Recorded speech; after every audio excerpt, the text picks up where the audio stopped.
ఎలా ఉంది ఇప్పుడు ఎలా ఉంది అన్న కొంచెం జరగరా అన్న వస్తుంది. గతంలో పరిపాలన బాగుంది, ఈ పరిపాలన బాగాలేదు. అది అసలు సుప్రీంకోర్టు జడ్జీలు ఉండారా లేరా అనిపిస్తుంది నాకైతే. ఎందుకని? ఎందుకంటే ఓటుకు నోటు కేసులో చంద్రబాబు అరెస్ట్ అయ్యాడు.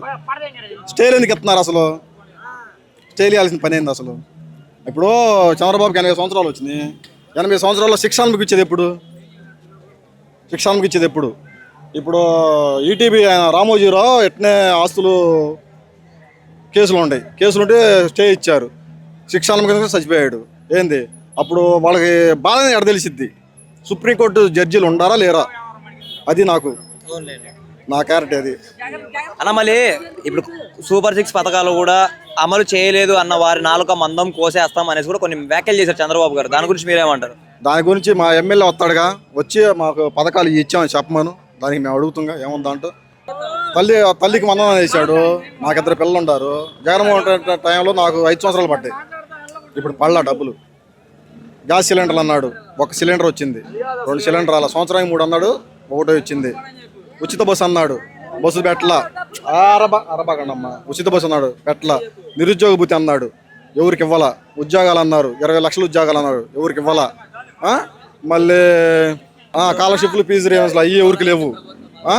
మరి ఏడవాళ్ళు మంచి నాలుగు గోత్తా అంటే వచ్చి ఎమ్మెల్యే వచ్చి మా ముందు వచ్చి అడగమను. ఇవన్నీ అడగపోతే ఇప్పుడు కరెంటు బిల్లు తగ్గిస్తా అని జగన్మోహన్ రెడ్డి గారు ₹1 పెంచాడు సంవత్సరానికి మొత్తం మేము. ఈయన ఒక్క సంవత్సరంలో 2.5 పెంచాడు యూనిట్కి వచ్చేసి. అది ఎవరు భారం? బాధుడు. ఇప్పుడు పేదోళ్ళకి రేషన్ బియ్యం ఇచ్చారని ఇంటింటికి యాన్ వస్తుందని అది అని తీసేశారు. ఇప్పుడు రేషన్ బండి తీసేశారు. ఇలా ముగ్గురు హెలికాప్టర్లు అవసరం. ఇలా ముగ్గురికి, చంద్రబాబుకి, లోకేష్కి, పవన్ కళ్యాణ్కి ఆ డబ్బులు ఎవరు డబ్బులు అని కొన్నారు?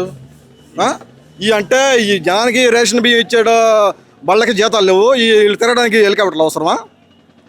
ఆ డబ్బులు కట్టించుకోరు. గతంలో జగన్మోహన్ రెడ్డి గారు ఉన్నప్పుడు ఒక వ్యవస్థను తీసుకొని వచ్చాడు. ప్రతి ఒక్క బండి ఇంటి దగ్గరికే వెళ్ళాలి. ఏ మహిళ కానీ ఏ ముసలి వాళ్ళు కూడా ఇబ్బంది పడకుండా ఇంటికి పంపించారు రేషన్ బండ్లు. కానీ ఇప్పుడు నాదెండ్ల మనోహర్ గారు ఆయన ఆపేయడం జరిగింది. దాన్ని ఎలా చూడొచ్చు అంటారు? అదే నేను అడుగుతుంది. ఇప్పుడు వాళ్ళకైతే 3 హెలికాప్టర్లు ఇది అవసరమా? ఈ రేషన్ బండ్లు తీసేయడం అవసరమా? అంటే ఇప్పుడు ముసలోళ్ళు ఉంటారు, ముసలోళ్ళు రేషన్ తెచ్చుకోలేరు. వాళ్ళకి వచ్చి ఇంటికి వచ్చి ఇవ్వడం బాగుందంటవా, లేకపోతే హెలికాప్టర్ తిరగడం బాగుందంటవా? ఏది కరెక్ట్ అంటావు? అది వాళ్ళకి తెలుసుకోవాలి వాళ్ళు. అంతేకాదు ఇదే చోట్ల నేను సుప్రీంకోర్టు జడ్జిలనే తప్పుపడుతున్నాను వాస్తవం చెప్పాలంటే. అది సుప్రీంకోర్టులో హైకోర్టు జడ్జిలనే తప్పుపడుతున్నా. అది అలాగే నిన్న లిక్కర్ స్కామ్ కేసులో చెవిరెడ్డి భాస్కర్ రెడ్డి గారిని కూడా అరెస్ట్ చేయడం జరిగింది.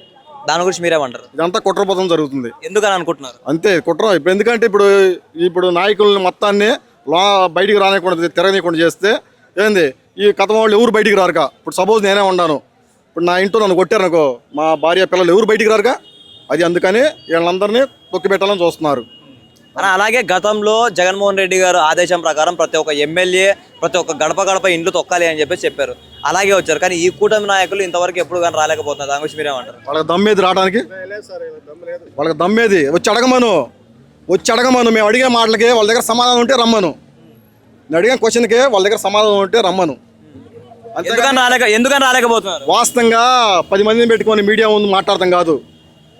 లోకేష్ ఏమన్నాడు? పథకాలు వెళ్ళిపోతే నాకు కాలర్ పట్టుకోమన్నాడు. దమ్ముంటే రమ్మను. వచ్చి పోలీసు వ్యవస్థ రాకుండా వచ్చి రమ్మను. కాలర్ పట్టుకోపోతే అప్పుడు పెట్టుకోమను. ఎందుకు ఇంత వ్యతిరేకత వచ్చింది అంటారు కూటమి ప్రభుత్వం సంవత్సరంలోనే? పనులు చేస్తే వ్యతిరేక రాదు, పనులు చేయకపోతే వ్యతిరేక వచ్చింది.